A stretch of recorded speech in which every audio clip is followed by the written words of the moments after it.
Hi நண்பா, நான் உங்கள் ரேஷ்மன் மணி. எல்லாருமே எப்படி இருக்கீங்க? நான் ரீசெண்டாக ஒரு மூவியை பார்த்தேன். மூவி அப்படிங்கிறத விட டாக்குமெண்ட்ரி, உண்மையாலே இந்த டாக்குமெண்ட்ரி தான். ஆனால் இது டாக்குமெண்ட்ரி மாதிரியே கிடையாது. இந்த ஜீ5ல வீரப்பனோட டாக்குமெண்ட்ரி ரிலீஸ் பண்ணியிருந்தாங்க. எல்லாருமே அது ஒரு டாக்குமெண்ட்ரினா போர் அடிக்கும், ஸ்லோவாக போகும், 5 மணி நேரம் யார் பார்ப்பா அப்படிங்கிற மாதிரி இருக்கும். ஆனால் அது டாக்குமெண்ட்ரி மாதிரியே கிடையாது. நம்ம பார்க்குற பட சீரீஸ் மாதிரி இருக்குது. செம்மையாக அடுத்து என்ன நடந்திருக்கும் அப்படிங்கிற மாதிரி பயங்கரமாக எடுத்திருந்திருப்பாங்க, கொண்டு போயிருந்திருப்பாங்க. அது எல்லாமே உண்மையான கதை.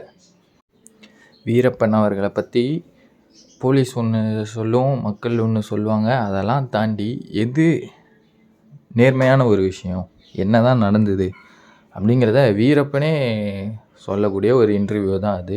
பார்க்க பயங்கரமாக இருக்கும். நீங்கள் பார்த்தீங்க அப்படின்னா கண்டிப்பாக ஒரு வாரத்துக்கு அந்த இம்பேக்ட் உங்களுக்குள்ளே இருக்கும். அதில் நம்ம சப்ஸ்கிரைபர்ஸ் எல்லாருமே கண்டிப்பாக பார்க்க வேண்டிய விஷயம், இல்லைனா நம்ம கூகுளில் சர்ச் பண்ணி கூட பாருங்கள், உங்களோட வாழ்க்கையை பயங்கரமாக இம்பேக்ட் பண்ணும். எது உண்மை எது பொய் அப்படிங்கிற எல்லா விஷயங்களும் நம்மளால் கற்றுக்க முடியும்.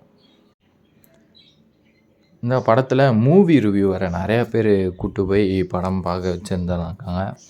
அப்போது நிறைய நெகட்டிவாகவே எல்லா படத்துக்கும் சொல்லக்கூடிய ஆள்லாம் கூட இந்த ஒரு டாக்குமெண்ட்ரிக்கு பாசிட்டிவாக சொல்லியிருப்பாங்க. நான் என்னோடய ஃப்ரெண்ட்ஸ் நிறைய பேரை கூட இதை பார்த்ததுக்கப்புறம் பார்க்க சொல்லியிருந்தேன். எல்லாருமே இது டாக்குமெண்ட்ரியா, அதெல்லாம் நான் பார்க்க மாட்டேன் அப்படின்னு சொன்னாங்க. ஆனால் உண்மையாலே அது டாக்குமெண்ட்ரி மாதிரியே இருக்காது. நீங்கள் ஒரு எபிசோடை பார்த்துட்டீங்க அப்படின்னா, இல்லை, நீங்கள் ஓப்பன் பண்ணாலே போதும், அது உங்களை கையை பிடிச்சி கூப்பிட்டு போகும். ஆனால் நக்கீரன் அவர்கள் ஒரு 25 வருஷம் அந்த சிடியோ கேசட்டோ புதஞ்சிருந்து ஒளிஞ்சிருந்து பல இடங்களில் இருந்திருக்குது. எதுக்கு? இப்போது மக்களுக்கு தெரியறதுக்காக தான் அப்படின்னு நான் நினைக்கிறேன், பர்சனலாகவே ஃபீல் பண்ணுறேன். ஸோ இது உண்மைகள் எப்படியோ வெளியே தான் தெரியும் அப்படிங்கிற மாதிரி தான் இருந்தது அந்த படம். அந்த படம் கிட்டத்தட்ட ஒரு வாரத்துக்கு எனக்கு மைண்ட்லேயே போயிட்டுருக்குது. இப்போயுமே கூட அதோடய இம்பேக்ட் இருக்க தான் செய்யும். ஸோ அதுதான் இந்த வீடியோவில் நான் சொல்லணும்னு நினச்சேன். நீங்கள் கண்டிப்பாக பாருங்கள், கண்டிப்பாக உங்களுக்கு யூஸ்ஃபுல்லாக இருக்கும். மாற்றம் என்பது நம்மளிருந்து தொடங்கும். நன்றி.